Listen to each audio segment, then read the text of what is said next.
오늘은 성전 제도의 개혁 정착, 성전 제도의 개혁 정착이란 제목으로 말씀을 상고합니다. 오늘로써 이제 느헤미야를 마감합니다. 그리고 이제 내일부터 말라기 말씀을 한 주간 하도록 하겠습니다.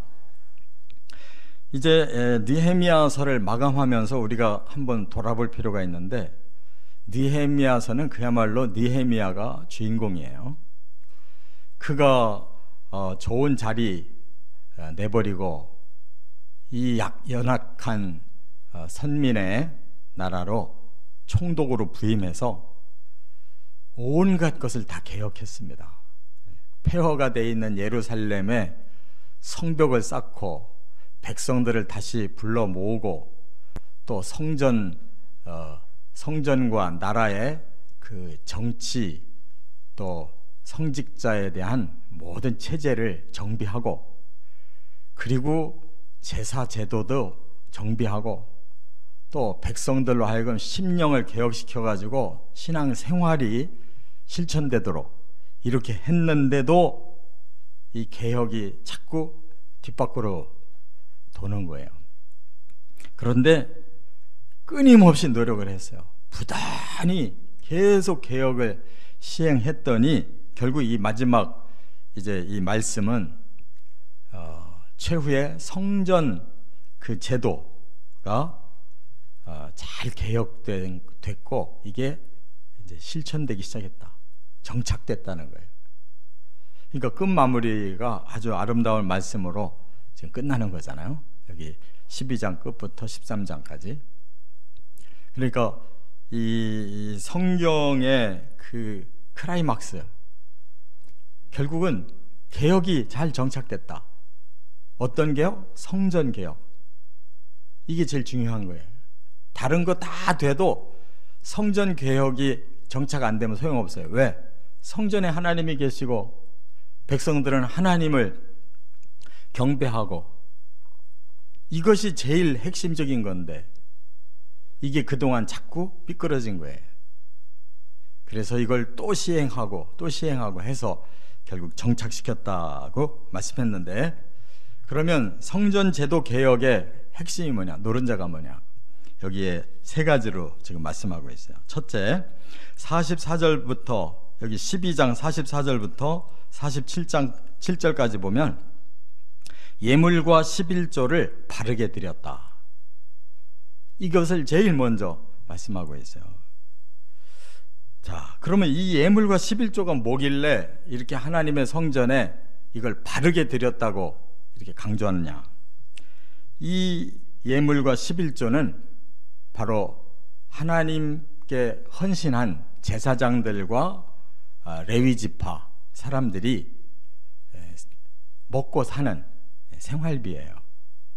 그러니까 하나님 앞에 감사해서 예물을 드리고 하나님이 주신 것 중에 10분의 1을 하나님께 다시 돌려드립니다 하고 바친 11조가, 이걸 하나님이 받으신 다음에 하나님을 위해 헌신한 자들에게 응식으로, 생활비로 주셨다, 그 말이에요. 이게 하나님의 계획이에요. 여기에 이제 백성들이 순종을 해서 제대로 드렸다. 그러면 그동안은 어떻게 했느냐? 안 했다는 거예요. 그러니까 헌신자들이 제대로 헌신을 할 수가 없는 거예요. 자기 생활비를 따로 벌고 또 하나님께 헌신하려니까 이중생활 해야 되잖아요. 그리고 뭐 옛날에는 자기 먹고 사는 것만 벌기도 힘든 시대인데 이중생활 힘들잖아요.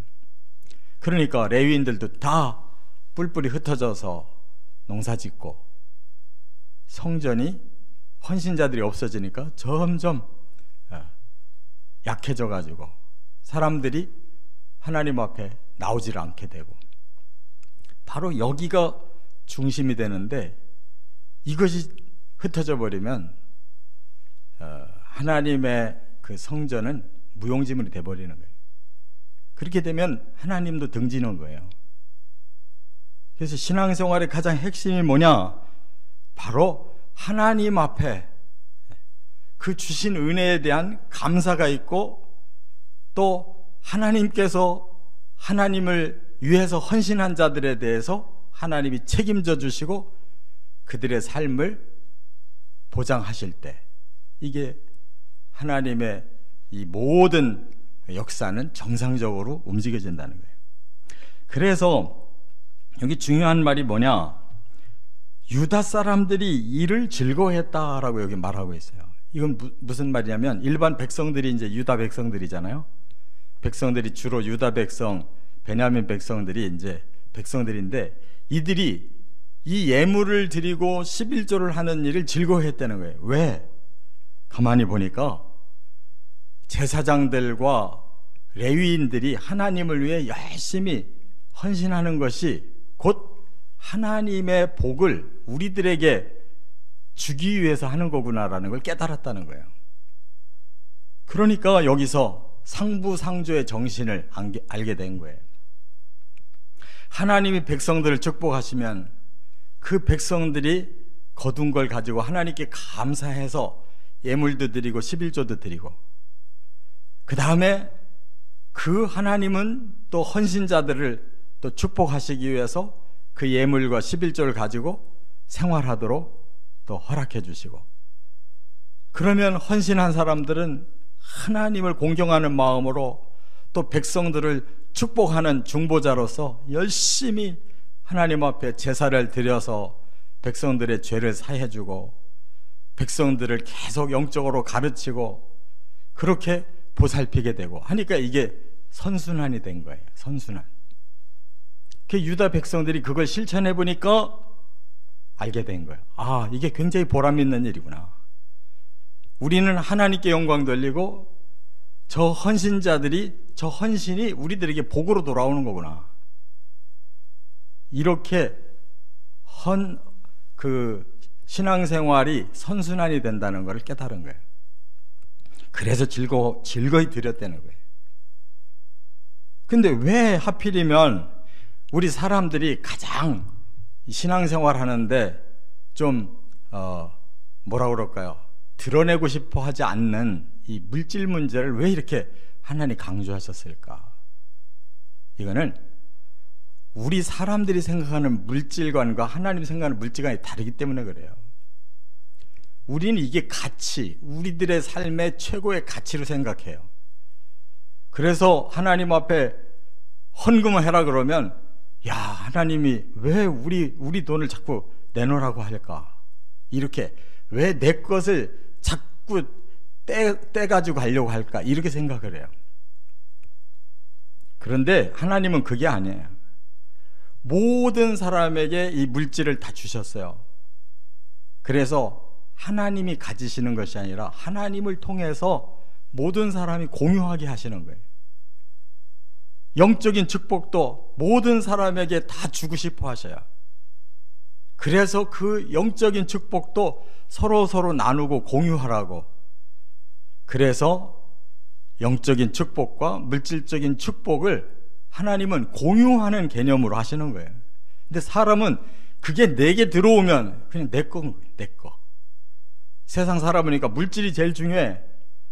그러면 물질을 내가 들어왔으면 그게 전부 내 거고 더 많을수록 좋은데, 이걸 왜 하나님께 또 바치고 왜 또 헌신자들에게 나눠주고 뭐하러 이렇게 하실까?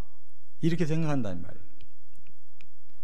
근본적으로 이 생각을 바꿔야 하나님의 목적대로 영적 축복도 돌고 물질적인 축복도 돈다는 사실을 꼭 깨달으시기를 바랍니다. 우리가 상부상조한다는 말이 뭐예요? 서로 상자에다가 부조가 다 도울조예요. 하나님은 바로 이 원리를 사용하시는 거예요. 헌신자들을 통해서는 영적 축복을 공유하고, 성도들을 통해서는 물질의 축복을 공유해서 상부상조하도록, 하나님은 하나도 갖는 거 없어요. 모두 사람들에게 계속 돌리시는 거예요. 그래서 성경에서 11조는 세 종류가 있어요. 하나는 헌신자들에게, 하나는 3년마다 한 번씩 11조를 해서 어려운 사람들과 전부 나눠 갖게 하셨어요. 또 한 번은 절기 때에 11조와 모든 예물을 가지고 절기를 지키는 온 성도들과 헌신자들이 함께 축제를 나누라고 3가지 11조를 말씀하고 계셔요. 그게 다 공유의 원리다 그 말이에요. 공유. 가진 사람 없는 사람하고 나누라는 거예요. 두 번째, 또 이렇게 하고 뿐만 아니라 여기에 교회 성전에서 꼭 필요한 노래하는 자들, 문지기, 이런 헌신자들에게 열심히 할 수 있도록 이제는 가르치는 선생들이 생겼대요. 이게 언제부터 시작됐느냐? 다윗과 솔로몬 시대부터 성전에서 찬양하는 일이, 또 성전을 규칙적으로 이렇게 경비하는 일이 그때부터 제도화됐었는데 이게 없어졌잖아요. 그래서 다시 이제 그것을 아주 본격적으로 시행했다는 거예요. 하나님 성전에 오면 언제든지 찬양이 넘치도록, 하나님의 성전에 오면 언제든지 영적 문지기가 있어서 그 안에만 들어오면 참된 기쁨과 평안과 신령한 은혜가 늘 넘치도록, 이렇게 되는 것이 정상적인 신앙생활인 줄 믿습니다. 두 번째, 13장으로 넘어가서 12절부터 14절에 보면 성직자의 응식 책임자를 세웠다. 이 말은 뭐냐면 이제 성직자 안에서도 관리 책임자를 따로 세웠다는 뜻이에요. 성도들은 하나님 앞에 바쳤을 뿐이고, 그 다음에 바쳐진 그 예물과 11조를 어떻게 하면 골고루 나눌 것인가. 그래서 제사장 중에 한 사람, 서기관 중에 한 사람, 레위 사람 중에 한 사람을 책임자로 세웠어요. 그리고 또 한 사람을 부책임자로 세웠어요. 이 4사람이 책임지고 하는 거예요. 제사장 중에서도 한 사람, 레위인 중에서 한 사람, 서기관 중에서도 한 사람, 그리고 부책임자 한 사람, 실무를 감당하도록. 그 4사람이 책임자로 이 헌물을 가지고 모든 제사장이 골고루, 모든 레위인이 골고루, 모든 헌신자들이 골고루 살 수 있도록 이렇게 해줬어요. 이게 뭘 말하는가 하면 하나님 앞에 이 물질을 움직이는 사람은 굉장히 중요한 사람이에요. 교회에서도 재정부원들이 대단히 중요해요. 뭐가 중요하냐? 하나님의 원리대로 사용할 줄 아는 가장 충성된 마음이 있어야 돼요. 그래서 여기 이 4사람을 하나님 임명하고 뭐라고 말씀하셨느냐? 그들은 충직한 자로 인정받은 자들이라고 그랬어요. 충직한 자로. 그만큼 물질은 시험의 도구예요. 하나님 앞에 드려진 이후도 중요한 거라 이 말이에요. 그것이 잘 관리되고 골고루 잘 사용돼야지. 뭔가 잘못되게 움직이면 큰일 나는 거예요. 그래서 그 중에서도 제일 충직한 사람들, 대표 3사람, 부책임자 1사람, 4사람 뽑아가지고 잘 감당하게 해요. 이 교회 원리도 지금 똑같은 거예요. 그런 사명을 받은 사람은 이건 특별한 하나님의 이 충직함을 인정받았다는 것을 깨닫고 일해야 돼요. 그래서 헌금을 아주 소중하게, 이건 돈이다 생각하면 큰일 나는 거예요. 이게 바로 하나님께서 우리에게 주시는 이것이 신령한 축복이구나 라는 걸 깨닫고 잘 분배해야 되는 거예요. 편중되면 안 되고 사사롭게 사용되면 안 된다고 말이에요. 그리고 나서 느헤미야가 이렇게 기도해요. 하나님, 이 성전에 이렇게 직무를 잘 분배해 줬는데 이 선한 일이 사라지지 않게 해주십시오. 도말되지 않도록 하나님 기억해 주십시오. 그랬어요. 왜? 너무너무 중요한 일인데, 너무너무 중요한 일이기 때문에 하나님 앞에 더 많이 기도하는 거예요. 이 일이 잘 이루어지도록. 성도는 하나님께, 하나님은 헌신자에게, 헌신자는 이 관리 책임자들의 그 공평하고 충직한 마음으로 잘 사용되어지도록, 이 선한 일이 흔들리거나 사라지거나 없어지는 일 없도록 하나님 도와주십시오 하고 마지막 기도한 거예요. 이런 정신이 살아있어야 되는 거예요. 세 번째, 마지막으로 느헤미야 13장 1절부터 3절까지 율법을 읽고 그대로 실천했다. 역시 마지막 바로미터는 말씀이에요. 모든 신앙생활의 바로미터 말씀에 있는 거예요.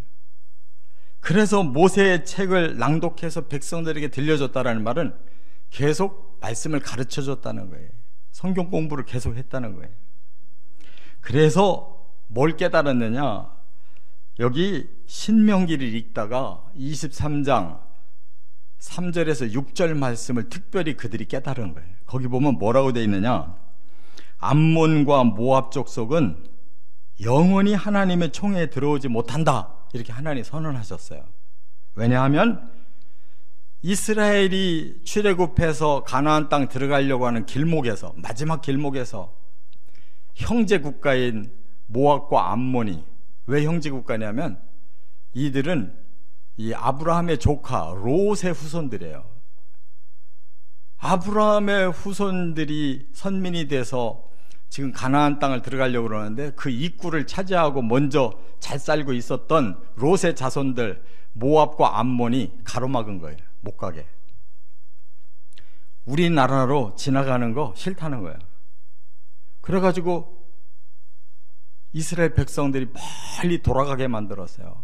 우리가 물도 사 먹을 거고 음식도 사 먹을 거니까 하나도 해를 끼치지 않는다, 도와달라 그랬는데 모압의 왕이 발람이라는 사람에게 막 물질을 줘가지고 산꼭대기에서 저 이스라엘을 보고 저주해달라고 그랬어도 하나님은 그 저주를 축복으로 바꿔서 가나안 땅에 들여보내면서 내가 저 암몬과 모압은 이제부터 내 백성에서 쳐낸다. 그때 하나님 선언한 거예요. 신명기 23장에서. 얼마나 하나님 마음이 아프셨으면 아브라함의 조카로 그래도 끝까지 사랑해주고 이렇게 보살피려고 했는데 그들이 완전히 적대적으로 나오니까 하나님이 그들을 내쳐버렸어요. 그래서 이걸 성경에다 기록을 해놨기 때문에 후대에 모압과 암몬과 손잡는 사람들은 하나님 치신다는 거예요. 이렇게 원수가 생긴 거예요. 원수가. 그거를 깨닫고 나서 율법을 듣고 섞인 무리를 이스라엘 가운데서 모두 분리했다 그랬어요. 그때부터 분리 작업한 거예요. 여기에 모압 족속이 있느냐, 암몬 족속이 있느냐, 그들을 이스라엘 공동체에서 내쫓아 버렸어요. 그러니까 하나님의 공동체가 불순물이 섞여 있는 거를 하나님 용납 안 하신다는 거예요. 그래서 항상 말씀이 살아있어야 뭐가 불순물이고 뭐가 정통한 건지를 아는 거예요. 말씀이 사라지면 뒤섞여가지고 아무나 줬어 하고 다 어울리다가는 타락하는 거예요. 영적인 공동체를 바로 세우기 위해서는 진리가 항상 세워져 있어야 돼요. 할렐루야. 이제 오늘 말씀대로 정말로 하나님 앞에 제대로 헌금할 수 있느냐, 이게 신앙생활의 바로미터예요. 하나님 앞에 특별히 이러한 직분을 받은 사람들이 정말 충직하게 일할 수 있느냐, 이게 관건이에요. 끝으로 하나님의 말씀이 살아있어서 그 말씀대로 실천하고 있느냐, 이게 우리들의 바로미터예요. 이러한 신앙생활, 이러한 교회 되어지시기를 주의 이름으로 축원합니다.